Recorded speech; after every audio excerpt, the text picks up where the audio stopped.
got a certain sense of taste, and when it comes to fashion, I'm thinking clothes. I mean, I'm not Yves Saint Laurent, but I'm going to tell you, when something makes your ass look big, it makes your ass look big. It doesn't look good on you, honey. I would say you need to understand you are a reflection of me.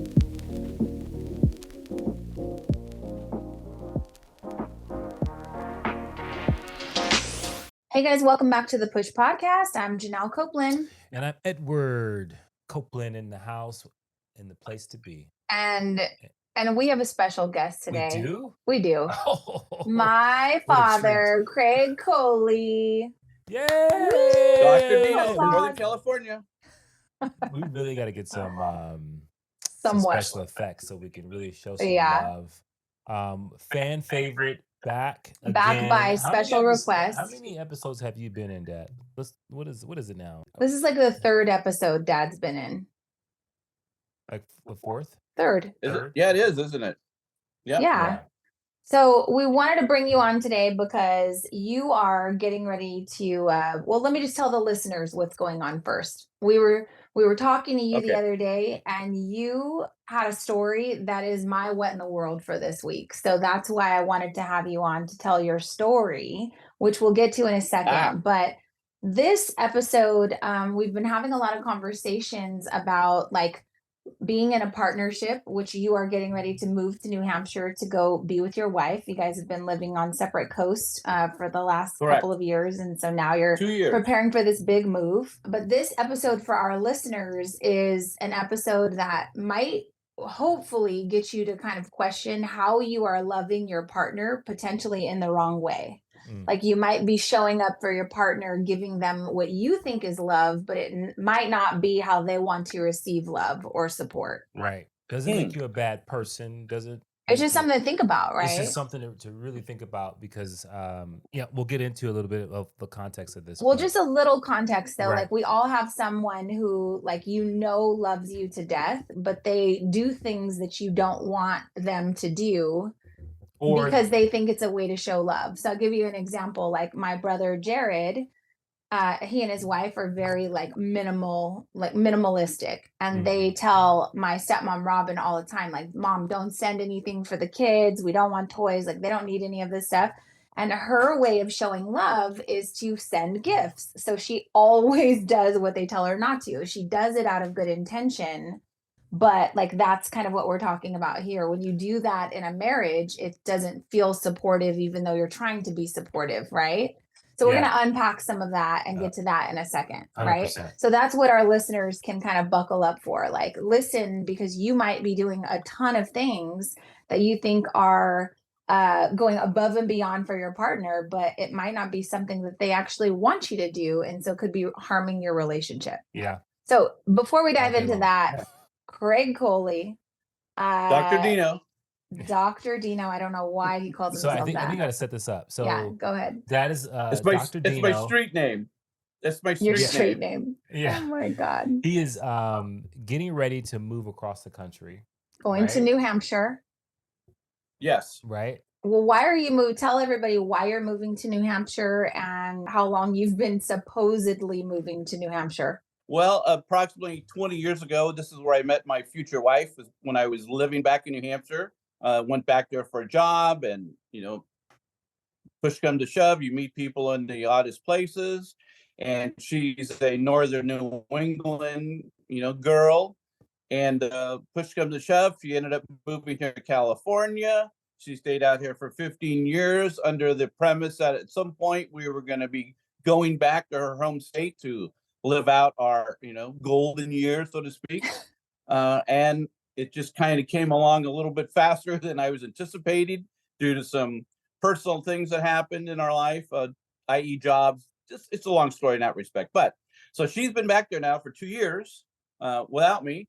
And it is now my time. So I'm heading, actually like the old band, heading east here in 2 weeks and pulling up the stakes. Get out of California, back to New Hampshire, live free or die. Love it. So you've been selling furniture, not selling furniture, but like getting rid of furniture, condensing your life. You had a storage unit, you've got your house. So you've been doing a lot of heavy lifting, trying to figure out how to like move to another state and relocate?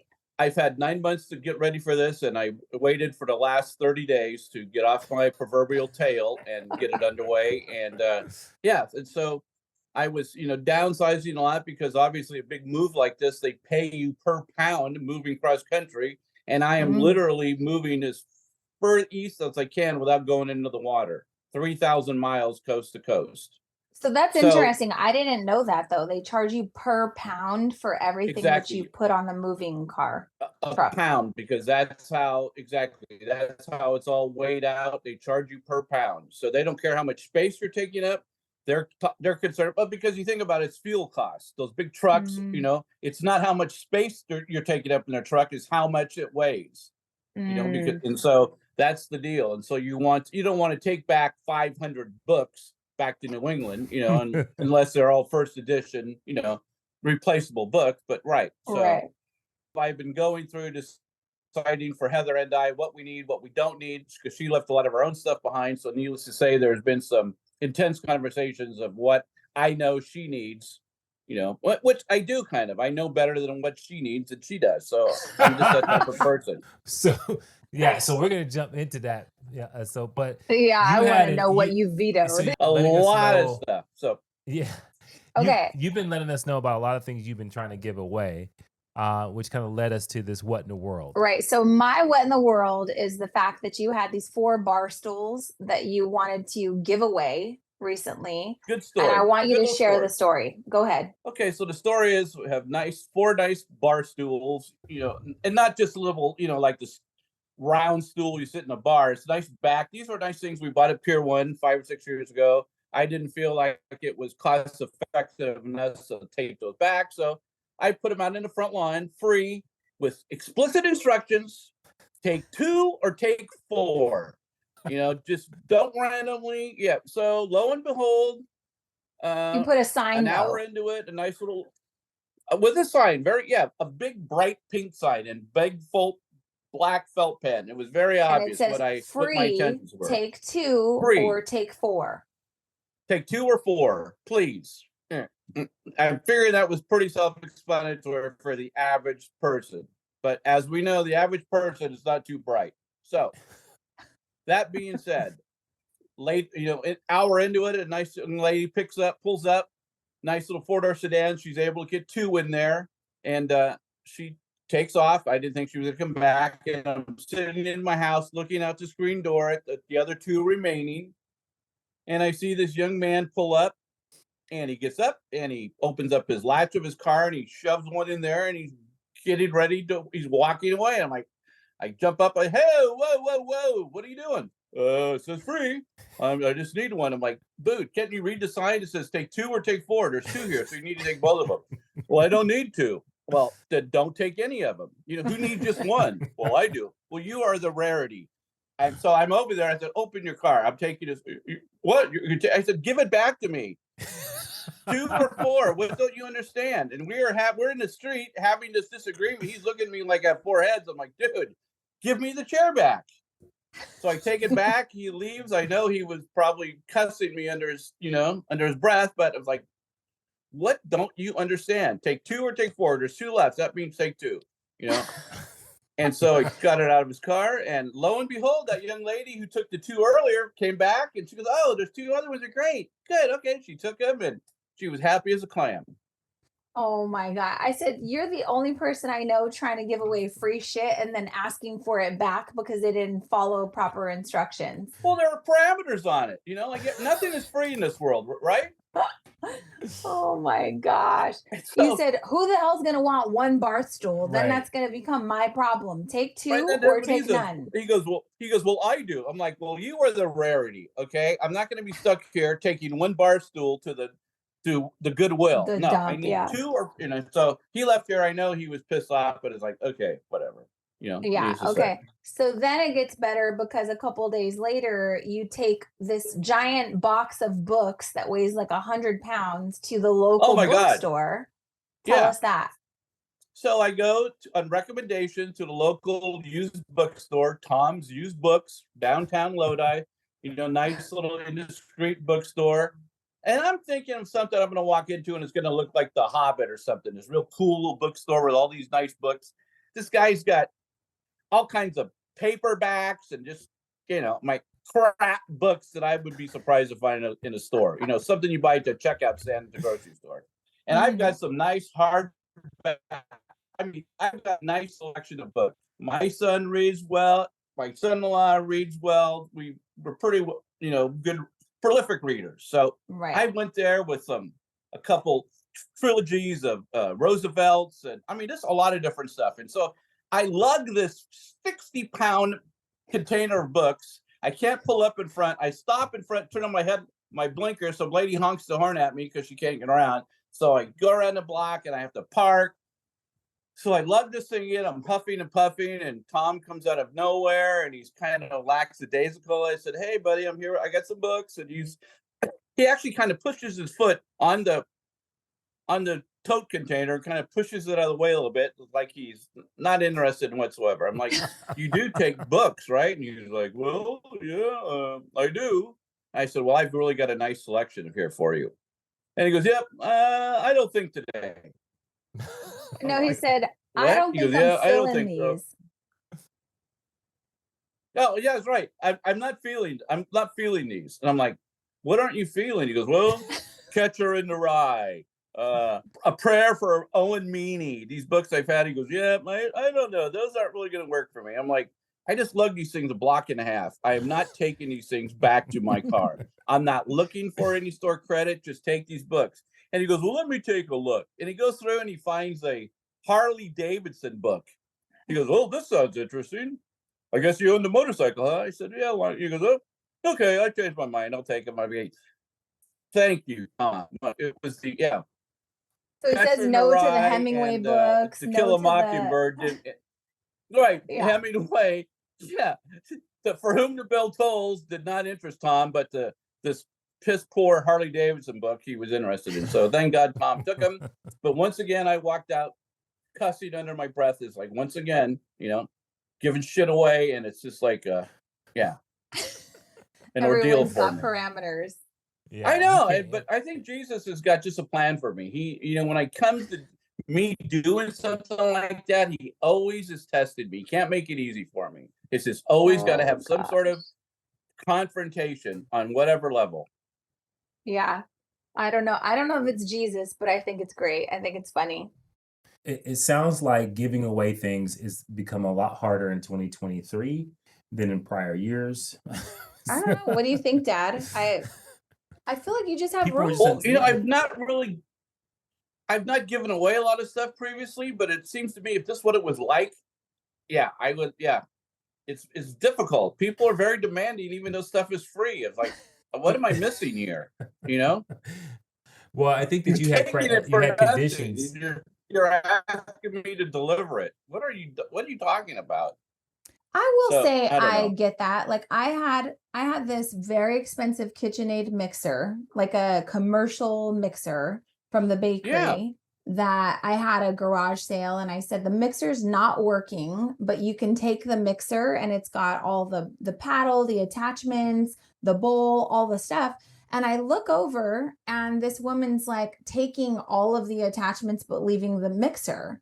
And I was like, no. And she goes, "Well, what does it matter? It doesn't work." And I go, "Yeah, well, take the whole damn thing though. That's the point. Right. Like someone is going to want it that wants to repair it." And she goes, "Well, then they can take it and they can repair it. But I want the stuff like the attachments in the bowl." I'm like, "No." So actually Yeah. I am my father's daughter because I did take that Well- back. And I was like, no. And by the way, it was Yeah. free. Well, and so that's yeah, the thing. cost of you're getting $200 worth of items for nothing. That's the the price of admission. You have to take the broken down motor that goes with it. And they don't. Yeah. Well, Oh my God. And I so don't know. that's It's- kind of it's kind of a perfect segue for what we're talking about, right? Why? How? Because our gratitude is conditioned on what we want to give versus what someone else is looking for or what they actually need. And so when we think about that in relation to relationships, we often do that with our spouses and our partners and our friends, is that we give from a place of in all great intentions, but we're giving in a place of saying, this is what I think I want you to have or what you should have. Right. Right. Instead of it being like based off of, wow, I know this person so well. Even though I hate giving this is what they actually want. Mm-hmm. Like, so Dad, for Yeah, example. basically, the bottom line is even though stuff is free, there's always strings attached. Right. But think about your relationship. Nothing in like, life is free. yeah, you're right.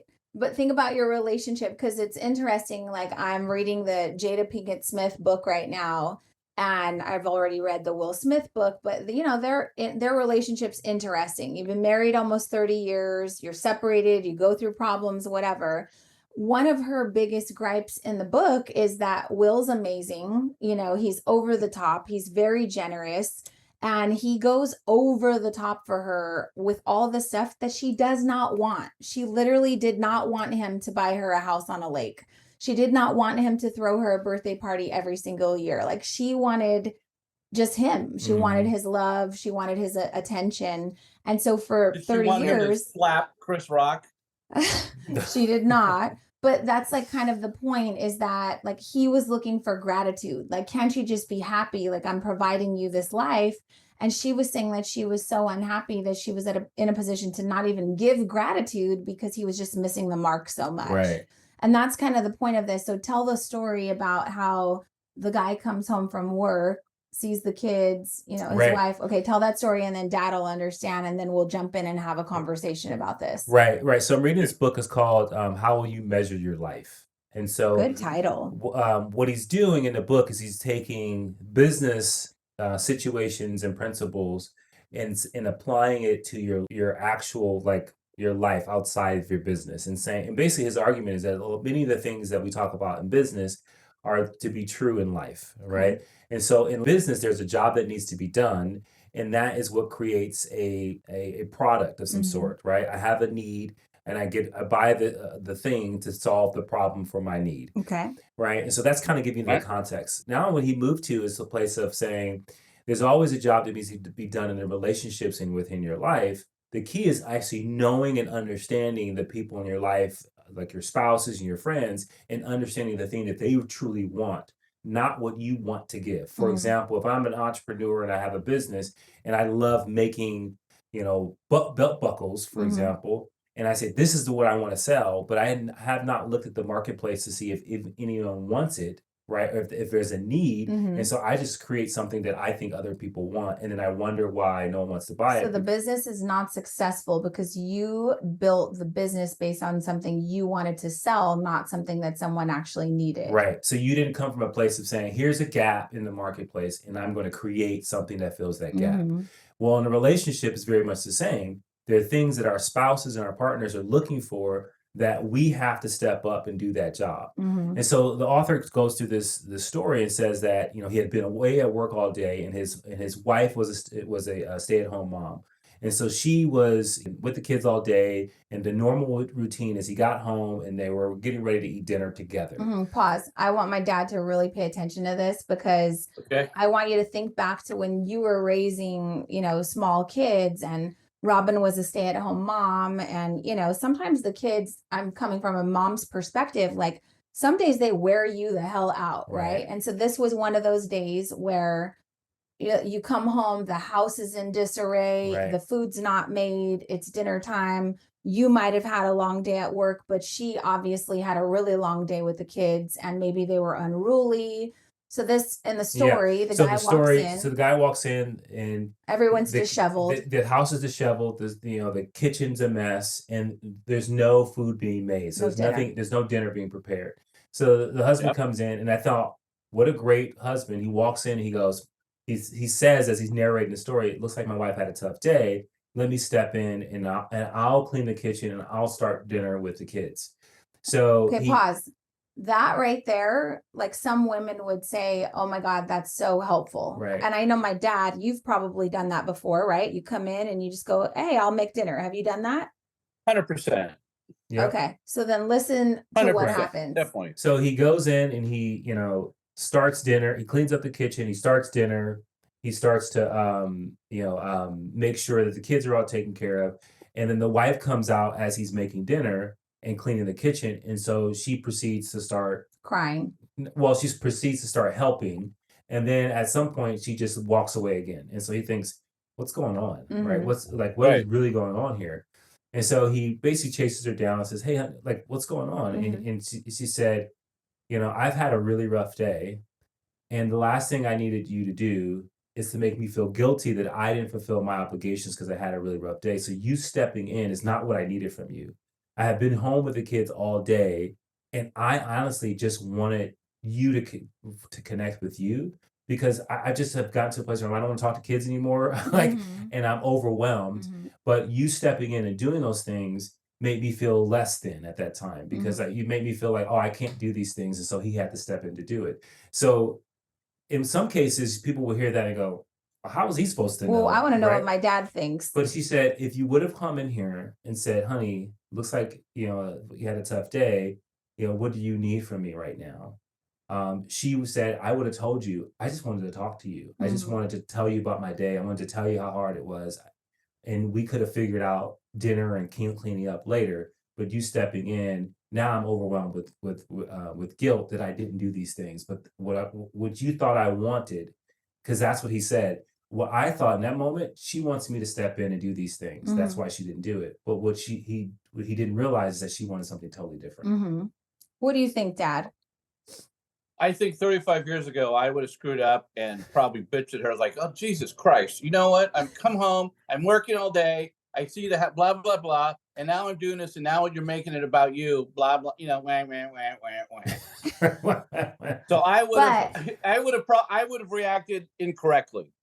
right. It's a great conversation to have because I think back to the original point, you, Craig Colli, would have said, I'm over here trying to freaking help you and you're being ungrateful. But the point of this Correct. conversation is you would be helping in a way that wasn't really helpful for her, and a good That's not what she partner. needed at that time. Right. She needed some support and some nurturing where I thought we needed to get this shit cleaned up. Let's get the kids fed. Why haven't you vacuumed? Why is the laundry still there in the middle of the floor that I left this morning? And I'd been pissed off and did it all, and then went in the bedroom and got in bed with Jared. So you would have come home and been thinking like she didn't do her job today. Correct. And you would have jumped in and done her job after a long day of work. And 100%. so that's in the book though, what she was crying about. She's like, you coming home after I've had this terrible day and you jumping in is a slap in the face to me, showing me that I did not do my job well today. All I did was just show her what a loser she was. And Right. yeah, I get So it. isn't that interesting though? Like, Right. so you said 100%. 35 years ago you would have screwed up. I think Craig in 2023 probably still would have taken the same approach. If you come home and Heather, your wife, is like frazzled and you jump in and she says, that's not what I need from you, Craig, I think you would have still told her, okay, get your shit together. I'm trying to help you. He would have said, after I clean this up, then we'll find out what you needed. If 2023 Craig didn't have children like Eddie and Janelle, I definitely would have acted like that. Right. Good I have answer. guys like you. I have these children that are, smart and intelligent and compassionate. You would have prepared me for that. I'm like your child that you're nurturing, trying to, turn me into a better person and more understanding gosh. and I do have a lot of empathy for people. Sometimes I just take a roundabout way of getting there. Well, that's the thing. So the empathy comes from a place of what you think someone should have or ought to have instead of what they actually are asking for or actually wanting. And so comes at the wrong time. It should come at point B or point C, or Yeah, and so, like, I was like, today I would have just said, "Oh, looks like it was a rough day. I'm gonna jump in and clean," Yeah. instead of saying, "Hey, something else is going on here," Right. right? And so, like, digging in and really better understanding what that is, so that you can provide what that person is really looking for. And then I asked Janelle a Well, I question. would I have said, definitely, I would have put out the fire instead of finding out what actually caused the fire. "Yeah, That's a really good point. That's a good one, Dad. yeah." So I finding would have out walked what in, doused caused the the fire, fire. put the fire out. Okay, instead of finding out, well, okay, what happened here, honey? What Okay, right? No. So that's interesting. And I'm going to challenge this because I feel like it's debatable. Some women are like, yeah, I want my husband to come home and save the freaking day, make the damn dinner, right? And some women are going to be thinking like, yeah, what about my feelings? Like, Right. I needed you. I want you. And what I have to say to that is like, couldn't this all be avoided if we just were communicating? Like if you came home and I was up to my eyeballs with the kids, which I have experienced before, and I'm like, take her now, because if she keeps crying, I'm going to lose it. I'm going for a walk, and when I come back, we'll make dinner together because I need your support. Like, so it all kind of boils down to communication, but it's interesting that, like what you said something important. You said we give people what we think that they want, What we think they should want. what they think they should want. So Dad, that's where you kind of came from. Well, you should want me to make 100%. dinner, right? You should want me to make dinner because there's no goddamn dinner. And the laundry's still sitting here. So you should want me to start it because that would make your life easier. Yeah. So if you Obviously, think I don't about do it, that, it's not going to get done. If I don't do it, it's not going to get done. So why don't you bitch at me after I do everything, and then we'll talk about it. right. But think about it. We get mad because they reject what we think they should want. Right. Right. And that's hard because I think like even for giving gifts, right? And I think early on in our marriage, I had no idea. Yeah, you gave me some dumb shit. Right. I had no idea. And it was because maybe one, I didn't take the time to just talk to you and understand you or learn you, right? And really pick up on like the things that really are important to you. What I am going to look at as your husband is I'm going to look at the gaps in life, and I'm going to say, well, I'm just going to try to give her what I think she wants to fill this gap. Okay, pause. I'm calling bullshit. I know. Dad, do you know the worst gift Eddie ever gave me? Let me explain to you and the listeners what it was.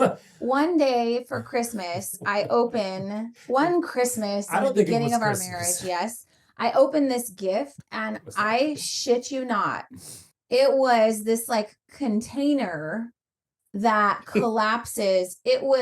I go, what is this? It's like a storage container. And he goes, it's under the bed shoe storage. And I go, what the fuck? Why would I want this for Christmas? And he goes, so you could put your shoes in it and put them under the bed. I said, why? So they're not in the room, like on the floor, or like immediately I was so angry. And he goes, I thought it was cool. I said, no, you didn't. Like, why would you think I would want this for Christmas? And then I go, because where did I'm tired you of get stepping this? on your shoes when I walk in the front door. Right. I go, where did you get this? And he's like, Best Buy. Okay, so we work at Best Buy. So this was convenient. This was not a thoughtful thing. It was like, oh, No. I'll get her this dumbass shoe storage thing for under the bed that she'll never see. Yeah. I was like, this is not going to work. Yeah, I was embarrassed. You know what's so funny is most young men really they should go to some sort of training on the perfect, when it comes to certain holidays, what to buy your wife, your girl, Yeah. And I have to say, I have to toot my own horn. I've always been very good at gift giving when it came to women in my life. Well, see, that's my the wife, thing. like whatever, That's the thing. Always been good at that. If that is to be true, then you've done a couple of things, right? So you've really learned your spouse and understood like the things that are super important to them, what they find special, right? But also, did you enjoy giving the thing that you gave them? 100%, because I always saw. Now I'll since I've spent most of my time with Robin, I have always saw joy in her face when I gave her something. But true, genuine happiness. Right. But what if she liked things? Yeah, I felt good about that. I enjoyed buying her gifts. Now, what if you got her something really amazing that you thought was amazing and she didn't like it or she didn't want it? Could she have then said, this isn't really something I want? Or would your feelings have been hurt because you were so excited to give it? Honestly, I don't know if I can answer that question truthfully, but I probably would have been butthurt about it. Yeah. Yeah. Right. But another thing that also comes up is we give gifts that we actually accept. It's like, oh, this is really cool. So it's something we would like to give before we even understand whether or not it's going to bring that person joy. We're giving it because it's something that we actually find appreciation in or value in. Well, you're giving it because you want them to want it. Right. But I mean, think about it from this standpoint. I Right, asked you this right. question. And that's a if- lot of how could you not like this? This is a great gift. Yeah. How often have you give something that you hated to give? Like, when was the last time you gave someone a gift that you absolutely hated to give, but you know they love it? Every year with the kids, they're like, "Oh, I just want money, mom, because I just want to like go shopping." I Yeah, I can hate honestly say giving never. money. Yeah, I hate giving money because it's so impersonal, Right. and I feel like I've there's never nothing given anything thoughtful to about somebody it. that I didn't enjoy giving them. Really? Like if you asked me, like, what do you want for your birthday, honey? And I told you, If you really mean- told me something stupid, but you wanted it, I'd be okay with that because that you actually wanted it. You said, Yeah. "Yes, Dad, give me this new shovel. I have to have this shovel." yeah. If that's Well, what you I wanted, guess- it came from your mouth, then I would be happy. Yep. What she wanted this, and that's what she said she wanted. So what am I to say? Okay, Yeah. so I'm gonna go a little bit further. So what if you get to the New East Hampshire. Coast with Heather and she says, "Hey, every single day I would like us to sit, crisscross applesauce and stare out into the snow? Looking whatever, at the the bird landscape feeders. for at least 30 minutes a day." And you absolutely hate it. But would you do it? Would you consistently do it for her? 1,000%. That's great. Really? 1,000%. If you and, asked me this on a talk show, I'd say my dad's not going to sit there for 30 minutes a day every day. Maybe your dad 35 years ago, maybe not, but your older dad now, when I really kind of came to understand, try to understand other people, 100%. So I think that's the 100%. thing. Like, I think for the listeners to take something from it, like, think about the thing that your spouse really would appreciate you doing, but is uncomfortable for you, or it's something that you're just not interested in. Like, that's the thing. And and there's so many nuances to that particular question, because I mean it has so much to do with the type of person that is asking you that to do that type of task for them. I mean, let's face it, there's the selfish person that asks you that. So you're coming from the fact knowing that it's just they're asking you to do something completely for their own self, whatever. They're not genuine in wanting that, Right. And so if it comes from a place, it's coming from the person that I'm married to right now, coming from this, from Heather, who is as far as I'm concerned, is a very giving, non-asking, doesn't ask for anything for herself, and when she does, it's very important to her. Yeah. So, well, yeah. let me ask you this. Have you guys ever read the love languages book? Like, do you know the different love languages? Why is that? No, I don't think I have. Why is that book coming to my mind?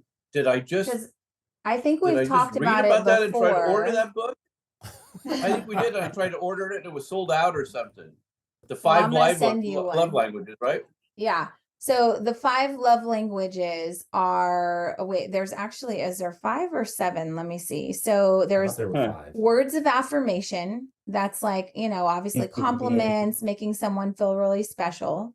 There's physical touch, obviously PDAs. There's receiving gifts. So like, the way to show me that you love me is to just give me gifts. There's quality time. Right. And then acts of service. So Craig Colli, what is your love language? Like, how do you feel most love? Do you want words of affirmation, physical touch, gifts, quality time, or acts of service? Me receiving? Yep, you receiving. This is me receiving. What I enjoy the most is just gratitude. I like the person to be grateful, show gratitude towards me for who I am or what I do for them. So I think it's words of affirmation. Does that make sense? Yeah. Does So I think you like words of affirmation. Like when Heather's like, "Oh, honey, you're so funny. I love you." Like when she's giving you compliments, making you feel great. Like that's how you feel loved. I love that you do this for us. I love that you do this for me. Thank you so much for blah, blah, blah. That is most important to me. I like that. Awesome. Now, Heather, your wife, what does she value? Does she want you to tell her great things? Does she want you to be physical with her and hug her and, kiss her and show her physical touch? Does she want gifts? Does she just love quality time? As long as you guys are together, it doesn't matter what you're doing. Or does she like acts of service? She just wants you to help her in some way. Well, I think from Heather's viewpoint, if I was on the Newlywed Game and had to ask that, I had to answer that question. I think Heather comes from the point of she likes somebody that is nurturing towards her. I mean, she came from a relationship where, her ex-husband bought her the full collapsible shoe thing underneath the bed for Christmas. He bought her a new vacuum cleaner, blah, blah, blah, blah, blah. So when we got involved and I was the polar opposite, I'm learning that I've learned that when she has problems, she had a bad day, and we talk about it, because we talk every single day on the phone for an hour, hour and a half every day, every evening. And so before, when I first got involved with her 20 years ago, and let's say 15 years ago, as a relationship was when she had a problem, I was immediately on top of it, trying to fix it and tell her what to do about it. And I've learned that's not what she's looking for unless she tells me or asks me, what is your advice on this? Whereas before, I was always giving her my advice, and I was pissed off that she didn't accept it because I always know better most of the time. When I didn't realize she just needed somebody to listen to. That's a perfect example of the heart of this conversation, is taking the time to evolve and learn and say, oh, this is actually not, and I think our kids taught us that, right? Because they would have similar situations, they would have problems and things coming up, but they wanted something very specific from us. But we want to give them what we think they should want is a solution. I want to be the guy who goes down and kicks the bully's ass. Right. Okay, I'm that guy. I'm the guy who's like, what? Who is it? Where is it? Let's go. Get in the car. Come on with me. I'm that person, whether it be my wife, my daughter, my kid. I will go beat this person up and we'll get a shovel out of the trunk. I'm that guy. But I have learned now that that's not what they need to hear. And we need to, if they need help or they need an answer. I'm much more of a listener now than I was more reactionary, where now I'm more, I don't know what the term is. I listen better. Very much. And I think that that's a good thing for people listening. Like if you have, I will just speak from experience. If you have young children and they're girls, let's say, you do not need to jump in and fight their battles. Like it'd be so much better for them if you sat down and asked them what they needed in the moment, but then also gave them the tools to figure out how to handle that on their own, because we're not always going to be around. Right. And so, that's kind of a sidebar, but you're right. I do think we learned a lot from the girls, like trying to give them what we thought would solve the problem didn't always work. It was, okay, what do you need? You need to be heard right now. You need to be understood. You need to, all of these feelings type of things. And for people like the three of us that are very action oriented, like there's a problem, let's jump in, like we can fix this. That doesn't come off as love to a lot of people. And so we had to learn that. And so I guess the challenge that I want the listeners to walk away from, and you, Dad, as you reconnect with Heather in, New Hampshire, I think I'm going to send you guys this book, the love language book, so you can learn each other, but asking each other, how do you need me to love you? I think is how you fix any relationship. Even I'll just give you another example. When we were moving Jordan to London and the kids were going away, I literally told Eddie, I said, I want to let you know I'm going to need more love and attention from you as we become empty nesters. I'm going to need you to pay more attention to me, because it's going to be a tough transition for me and my heart's going to be broken. And this is what I need from you. Can you give it to me? And what's really interesting and cool about that is, one, I could have said, okay, in my head, what I think my wife is going to need is distractions, or she's going to need more excitement to take her mind off of not having the kids here. And that redirection of saying, I'm just going to need your attention, is a game changer. And I think if I need distraction, I'll let you know.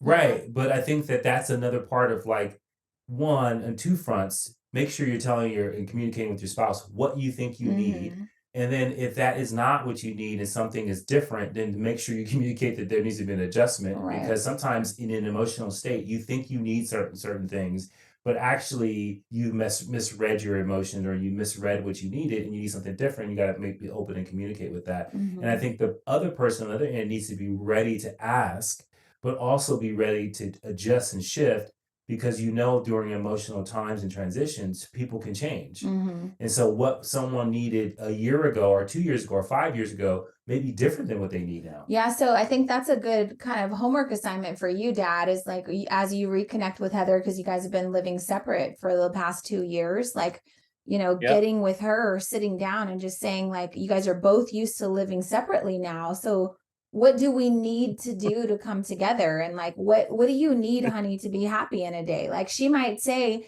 I love you, I missed you, I'm glad you're here, but I need an hour by myself when I come home from work to just kind of get it together, It's I'm it's used so to that funny you say time that, because now. we just had this conversation. She goes, there's going to be a learning curve here for us. I've got my certain thing, my routine here, and you can't come in here like a tornado and Yep. start changing everything because you think it's going to be better. And Yeah. I'll tell you an ugly example of Craig Colli. I can make this better. And I'm saying ugly because a lot of women out there are going to say, who the hell do you think you are? What did you do? I'm scared. No, well, it's nothing. But so when Heather and I first started living together, she came to California. We were together, living together, and there was just something about her closet that drove me crazy. It was disorganized. She had a million incorrect hangers on her clothes. Shit was piled up everywhere. It was the worst thing, as far as I was concerned, could happen to a person. Okay. Okay. So Heather goes to work one day, and I completely went through her closet, got rid of stuff that I didn't like, that I didn't Oh think, my I thought God. made her look frumpy. I mean, I made her closet look like something off of a A home DIY edit. television Yep. program. She walked in and freaking, obviously, like most women, lost her SHIT. Yeah. What did you do? I was like, what do you mean? Look how much nicer this is. You got so much space. I got rid of those crappy looking clothes that you wore that didn't look good anyway. But oh my God, look at this place. It's like something on television. Oh my God. Oh my God.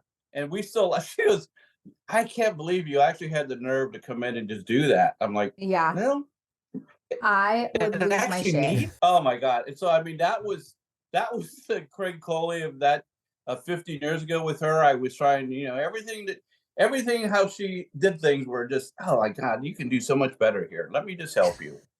And if she didn't do it, I would do it for her when she wasn't around. And yeah, I'm to this day, I'm wondering, I don't understand how she ever married me.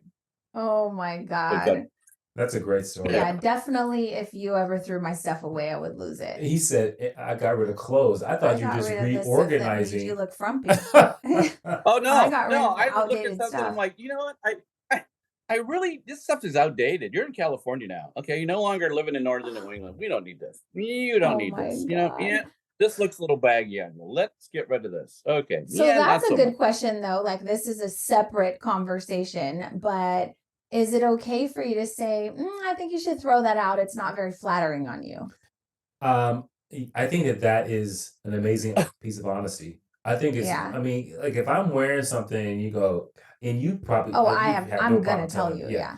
And it makes me look a certain way Yeah. that I know if I was able to see myself, Right. I would not want to look that Well, way. and see, that's the thing. Save The me. thing is, I would not tell her, honest to God, I mean, or tell a person that doesn't look good on you if it didn't look good on you. I Yeah. mean, I've got a certain sense of taste when it comes to fashion. I'm thinking clothes. I mean, I'm not Yves Saint Laurent, but I'm going to tell you, when something makes your ass look big, it makes your ass look big. It doesn't look good on you, honey. And I Wait, always tell her, I'm sorry. And so I would say, you need to understand, you are a reflection of me. Yep. Okay. Yep. And she goes, well, yeah, well, look at you. I'm thinking, but you are. We're out together, and you're dressed like freaking Humpty Dumpty, And I'm like, okay, so I mean, I just feel that's a reflection of me. So I'm going to tell you honestly. I'm not just going to tell you randomly. I'm not some asshole, honey. That doesn't look good on you. You know, you Yeah. need to rethink that. Well, back then I just got rid of it.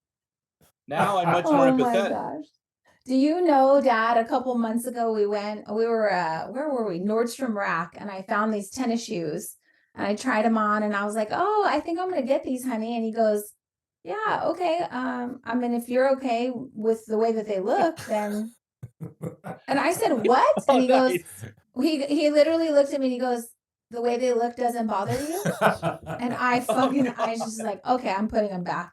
So I put them back. That was his way of saying, "I don't like those shoes. The way they look doesn't But bother honey, if you you?" like him, get him. If you like him, get him. Just don't wear them when we're together. Yeah. Yes, just, Oh my just don't God. wear That them would have been outside. better. Just You wear can them wear when them you're with in-house. your girlfriend. When we're together, don't wear So those. funny. Oh my gosh.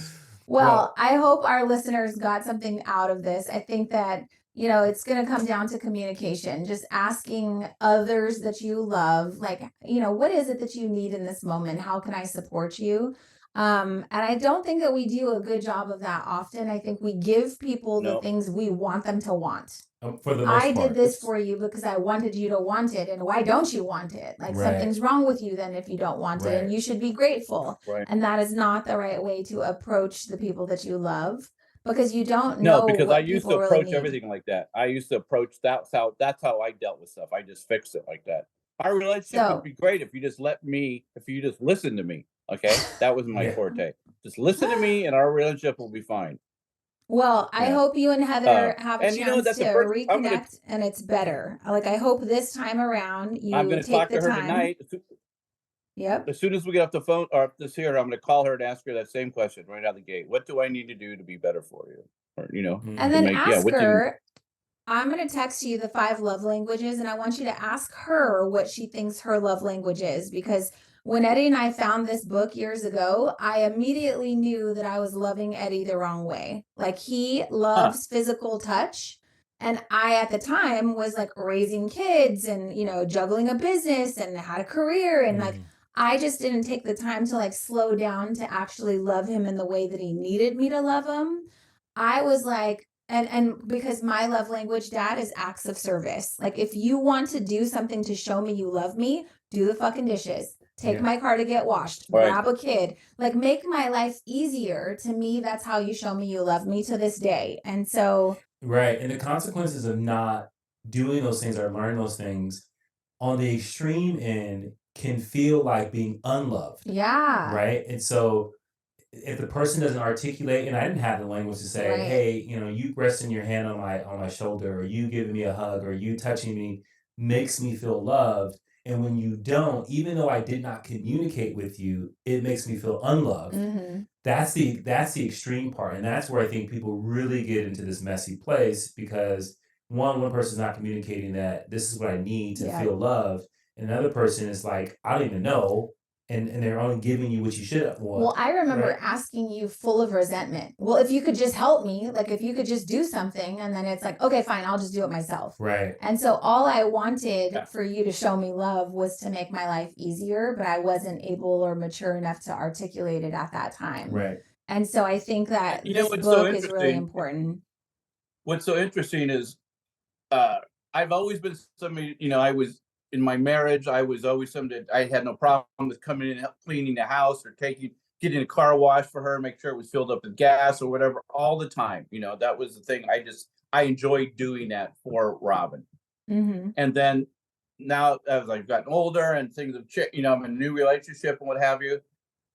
I'm in a relationship or married a woman who back in the beginning, whose previous husband or relationship did not show her any sort of Physical attention, like physical attention out in public, wouldn't touch her hand, wouldn't give her a kiss. And then when she got involved with me and I would put my arm around her or give her a kiss, or she was like, what are you doing? And I was like, at first I thought it was like, well, what's wrong with you? But it took her aback because she wasn't used to that at all. She wasn't used to kissing out in public. And I don't mean, long Making French out. kiss. I'm just saying a kiss, here or there. Hey, honey, how you doing? Mhm. What have you? It was like, it was a learning curve in our relationship, Yeah. So Public it's just a matter of displays of of attention, communication. affection. Yeah. If Yeah. I So would have talked to her and asked for questions, I wouldn't have, had those stumbling blocks at first. Yeah, that's good. I just thought I Well, knew better because that's who I am. yeah. Well, now you know better, so you have to do better in Yeah. That was 2023. So 100%. I know better yeah, again because you guys filled me with good information as usual.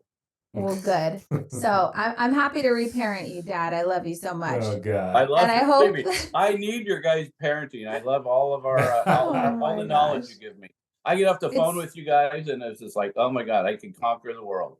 oh Oh my yeah. gosh, you're so funny. Well, I love you, Dad, and for all the listeners, thank you guys so much for tuning in. I hope you got something Yep. good. Go love your spouse or partner in the way that they want to be loved, Yeah. not in the way that you think they should want to be loved. So we'll And see you guys in remember, the next Dr. Dino from Northern California, soon to be Northern New England. Love you all. Oh All right, God. y'all. Push through. Bye.